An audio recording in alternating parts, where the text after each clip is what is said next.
Simon सिनेक की Ted talk speech ने लाखों लोगों की जिंदगी बदल दी, जहां उन्होंने ये बताया कि ग्रेट लीडर्स दुनिया कैसे बदल देते हैं। इन्होंने पता किया कि एप्पल इतनी बड़ी कंपनी क्यों है, क्यों कुछ लीडर्स जैसे कि मार्टिन लूथर किंग जैसे लोग दुनिया को पूरी बदल देते हैं, जबकि इन सारे लीडर्स के पास में रिसोर्सेस, टैलेंट्स, टाइम और पैसा बहुत कम था।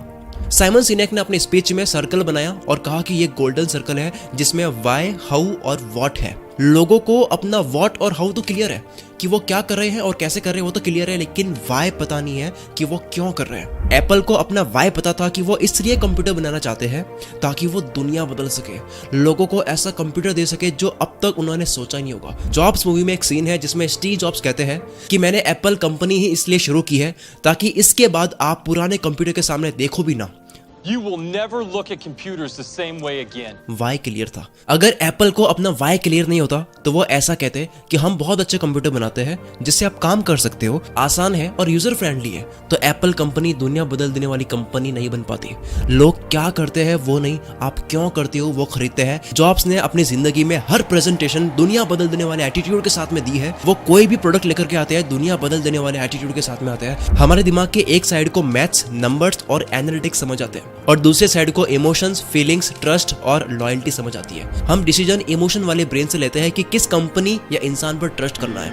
इस इमोशनल ब्रेन को फीचर्स, लैंग्वेज, इंफॉर्मेशन समझ नहीं आती है, इसलिए केवल नंबर से बात करने वाली कंपनी दुनिया में राज नहीं कर पाती है, क्योंकि दिल जीतने के लिए इमोशनल ब्रेन को टारगेट करना होता है। जबकि एप्पल के प्रोडक्ट्स काफी एक्सपेंसिव होते हैं, एप्लीकेशंस भी काफी लिमिटेड होती है, कई तो पेड होती है, जो कि लॉजिक्स और नंबर्स है जिससे इमोशनल ब्रेन या डिसीजन लेने वाले ब्रेन को फर्क नहीं पड़ता है। कई कमियों के बावजूद और कम से कम चीजें देने के बावजूद भी लोग एप्पल लेते हैं क्योंकि इमोशनल ब्रेन को टारगेट करा हुआ है। जॉब्स ने आईपॉड लॉन्च करा तब उन्होंने इमोशंस बेचे थे कि क्या हो अगर आपके जेब में 1000 सॉन्ग्स हो, और आईपॉड को लॉन्च करा था वॉकमैन के जमाने में, दुनिया पागल हो गई थी। Amazing little device holds 1000 songs. अगर आप सक्सेसफुल पॉलिटिशियन को देखोगे तो वो सपने बेचते हैं, वो बताते हैं कि कैसे वो दुनिया बदल सकते हैं, ना कि वो नंबर्स, फैक्ट्स और एनालिटिक्स पर बात करते हैं। हम सबको पता है कि राइट ब्रदर्स ने हवाई जहाज बनाया, लेकिन हम एक और इंसान को नहीं जानते जिसने भी हवाई जहाज बनाने की कोशिश करी, जो कि है सैमुअल पियरपॉन्ट लैंगली। इनके पास $50,000 थे, पैसों की कोई कमी नहीं थी। इन्होंने बेस्ट माइंड्स हायर करे, बड़े बड़े लोगों के साथ में इनके कनेक्शंस थे और मार्केट की कंडीशन भी काफी अच्छी थी। न्यूयॉर्क टाइम हर वक्त इनके आसपास रहते, तो इनके बारे में हमने आज तक सुना क्यों नहीं? हमने सुना राइट ब्रदर्स के बारे में जिनके पास में कुछ नहीं था, कोई पैसा नहीं था, साइकिल की दुकान से इन्होंने पैसे जुगाड़े। राइट ब्रदर्स की टीम में से एक मेंबर भी पढ़ा लिखा नहीं था, ना ये दोनों पढ़े लिखे थे और ना ही न्यूयॉर्क टाइम्स इनके पास भी कभी आए। फर्क सिर्फ यह था कि राइट ब्रदर्स का जो पर्पस था, जो बिलीव था, जो विश्वास था कि अगर इन्होंने ये उड़ने वाली मशीन बना दी तो ये दुनिया बदल देगी। हम दुनिया बदल रहे हैं और यही दुनिया बदल देने वाला विश्वास उनके साथ काम करने वाले मेंबर्स का भी बना, इसलिए वो खून पसीने की मेहनत करने लग गए, केवल पैसों के लिए काम नहीं कर रहे थे। वाई पता था कि वो क्यों काम कर रहे हैं। और 1903 में राइट ब्रदर्स ने जब पहला हवाई जहाज उड़ाया तब सैमुअल पियरपॉन्ट लैंगली ने हार मान ली, क्योंकि उनको दुनिया नहीं बदलनी थी, उनको सिर्फ पैसा कमाना था और फेमस होना था, जो कि अब पॉसिबल नहीं है क्योंकि वो काम राइट ब्रदर्स ने कर लिया। आप क्या करते हो उससे नहीं, आप क्यों करते हो उससे बदलाव आता है। 1963 में 2.5 लाख लोग वॉशिंगटन मॉल आए थे मार्टिन लूथर किंग की स्पीच को सुनने के लिए। इन्होंने कोई इन्विटेशन सेंड नहीं करा, कोई वेबसाइट नहीं जहां पर तारीख लिखी हो, जबकि उनके कुछ आइडियाज तो काफी कमजोर थे। तो उनके पास में क्या था? इन्होंने अमेरिका को कैसे बदल सकते हैं ऐसा कुछ नहीं कहा, इन्होंने बस ये कहा कि वो क्या बिलीव करते हैं। इन्होंने हर बार लोगों से कहा कि मैं ये बिलीव करता हूँ, मैं ये बिलीव करता हूँ, और वो बिलीव लोगों से मैच हो गया। वाई पता था कि वो क्यों कर रहे हैं, इसलिए लोगों का इमोशनल ब्रेन ट्रिगर हुआ। लोगों ने बात आगे से आगे फैला दी कि इस वक्त स्पीच है, 2.5 लाख लोग डॉक्टर किंग को सुनने के लिए आए थे। उसमें से कितने लोग स्पीच को सुनने के लिए आए थे? 0। सब आए थे उनके खुद के लिए, क्योंकि वो जो बिलीव रखते हैं सेम स्पीच देने वाला बिलीव रखता है। स्पीच में इन्होंने कहा आई हैव अ ड्रीम, जो कि इमोशनल है, ना कि आई हैव अ प्लान, जो कि लॉजिकल है।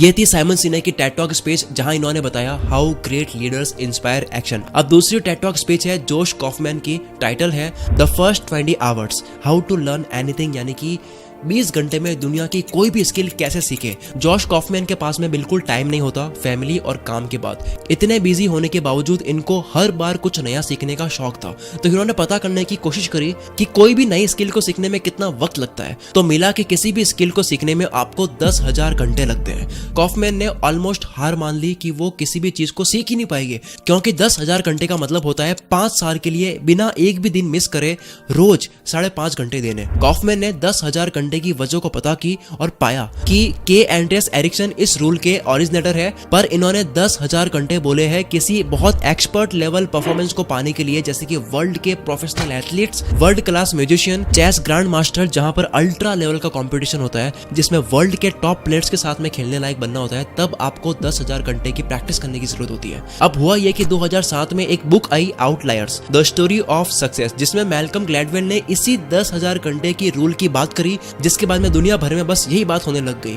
और सबको ये लगने लग गया कि अगर आपको कुछ भी सीखना है तो आपको 10,000 घंटे देने होंगे, जो कि बकवास है। इसलिए जोश कॉफमैन ने फिर साबित किया कि आप ये 4 स्टेप्स को फॉलो करके दुनिया की कोई भी स्किल सिर्फ 20 घंटे में सीख सकते हो। और वो 4 स्टेप्स है। Step number 1, deconstruct the skill. जो स्किल सीख रहे हो उसको पार्ट्स में डिवाइड करो, फिर देखो आपके काम के पार्ट्स कौन से हैं और सिर्फ वही सीखो। हर स्किल में कुछ ही चीजें होती है जो सबसे ज्यादा काम की होती है, तो बस वही मास्टर करो। Step number 2, learn enough to self correct. आप भले वो स्किल कहीं से भी सीखो, कोर्स या बुक्स, लेकिन उस क्लास की वजह से जहां से आप सीख रहे हो उसकी वजह से प्रोक्रास्टिनेट मत करो। यानी अगर प्रोग्रामिंग सीखनी है तो आपको पहले 20 किताबें पढ़नी है, उसके बाद में प्रोग्रामिंग नहीं करनी है, बल्कि आपको प्रोग्रामिंग का सबसे छोटा पार्ट सीख करके प्रैक्टिस करना है, अप्लाई करना है, गलती करनी है, सेल्फ करेक्ट करना है, उसके बाद में अगली चीज सीखनी है, सीखते हुए अप्लाई करना है। Step number 3, remove practice barriers, कि जब आप कुछ भी सीख रहे होते हो तब सारे डिस्ट्रैक्शंस को दूर कर दो। Step number 4, practice at least 20 hours, यानी कि ये 3 स्टेप्स आपको 20 घंटे के लिए करना है। जोश कॉफमैन ने यूकेलेली, जो कि गिटार की तरह होता है, उसको 20 घंटे में सीखा और टेड टॉक्स में लाइव प्ले करके बताया भी। अब बात करते हैं अगली जिंदगी बदल देने वाले टेड टॉक स्पीच की, जो कि है एडम ग्रैंट की, जिसमें इन्होंने 5 ओरिजिनल थिंकर्स की हैबिट्स बताई है, जिसे हम नेगेटिव हैबिट्स मानते हैं पर असल में उनके फायदे होते हैं, जैसे कि टालने की आदत, डाउट करने की आदत, फेल होने की आदत।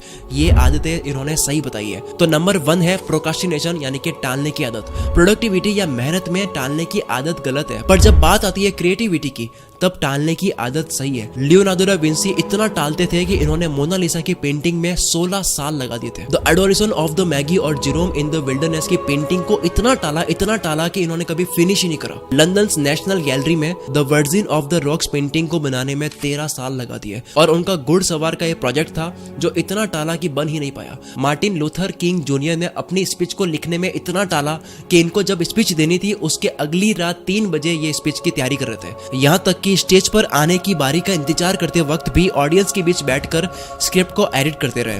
वो स्टेज पर आए, 11 मिनट की स्पीच थी जिसमें 4 वर्ड्स बहुत ही पावरफुल वर्ड्स थे, आई हैव अ ड्रीम, जो कि स्क्रिप्ट में था ही नहीं। एंड मोमेंट पर हमेशा बेस्ट आइडियाज आते हैं। डिले करके आप एक्चुअली एक बेस्ट पॉसिबल आइडिया का आने का इंतजार करते हो। दूसरी हैबिट ओरिजिनल थिंकर्स की है, दे डाउट देयर आइडियाज। खुद पर डाउट वैसे नहीं करना चाहिए, लेकिन आइडिया पर डाउट करने से आप उस आइडिया को और मैच्योर करते हो, उस आइडिया को बार बार टेस्ट करते हो और बेटर बनाते हो। जैसे मैंने इस वीडियो के स्क्रिप्ट पर डाउट करा और बार बार मैंने इसको बेटर बनाया। नंबर 3 हैबिट जो ओरिजिनल थिंकर्स की होती है कि वो कौन सा ब्राउजर यूज करते हैं।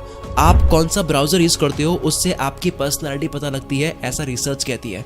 कोई पहले से मिले डिफॉल्ट ब्राउजर से खुश है तो ये बताता है कि वो डिफॉल्ट सिस्टम को एक्सेप्ट कर लेता है। जो क्रोम या फायरफॉक्स जैसे ब्राउजर को अलग से डाउनलोड करके इंस्टॉल करता है, वो ये बताता है कि वो डिफॉल्ट सिस्टम को एक्सेप्ट नहीं करते हैं, वो ओल्ड ऑप्शन पर डाउट करके नए ऑप्शन की तरफ बढ़ते हैं। 4th हैबिट है ओरिजिनल थिंकर्स की, वजह दे। अब इसका मतलब है कि किसी चीज में ऐसा देखना जो आज तक पहले किसी ने उस तरह से ना देखा हो। अब सबसे लास्ट हैबिट है ओरिजिनल थिंकर्स की कि ये लोग बार बार फेल होते हैं। तो ये थी दुनिया की सबसे पावरफुल टेड टॉक स्पीचेस। दोस्तों, इस वीडियो के स्क्रिप्ट में, रिकॉर्डिंग में, एडिटिंग में बहुत मेहनत लगी है। तो प्लीज अगर आपको ये वीडियो पसंद आई है तो कमेंट जरूर करें, और अगर आपको लगता है कि 1% भी बदलाव इस वीडियो की वजह से आपके विचारों में आया है तो कमेंट में केवल यस लिख दो। आपका कमेंट में यस काफी है मेरे हौसले को बढ़ाने के लिए। मैं शकील कुलमित्र से आपके सपनों को सपोर्ट करता हूँ।